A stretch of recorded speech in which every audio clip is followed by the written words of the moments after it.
தீய சக்தி கூட்டணி இருக்கக்கூடிய சிபிஐ, சிபிஎம், விசிகா, ஐஎம்யூ போன்ற கட்சிகள் துணையோட தாவேகா ஆட்சி அமைக்க போகிறது.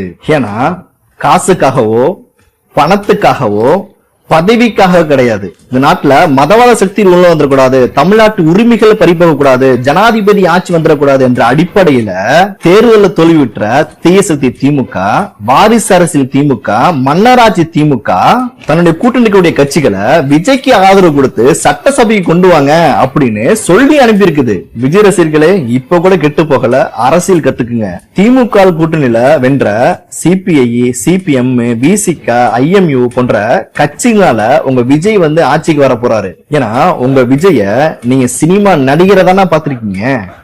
நல்லா நடிப்பாரு, நல்லா டைலாக் பேசுவாரு, நல்லா டான்ஸ் ஆடுவாரு, நல்லா வசனம் பேசுவாரு, நல்லா பாட்டு பாடுவாரு. இப்போ எப்படி அரசியல் பேசுவாருன்னு தெரியாது இல்லையா? எப்படி சட்டசபைக்கு போய் பட்ஜெட் தாக்கல் செய்வாருன்னு தெரியாது இல்லையா? எப்படி ஒன்றிய அரச கையாளவர்னு தெரியாது இல்லையா? எப்படி கவர்னரை சமாளிப்பதுன்னு தெரியாது இல்லையா? எப்படி பிரஸ் மீட்டிங்க்கு பதில் சொல்லுவாருன்னு தெரியாது இல்லையா? இது எல்லாம் இப்ப பார்க்கலாம்.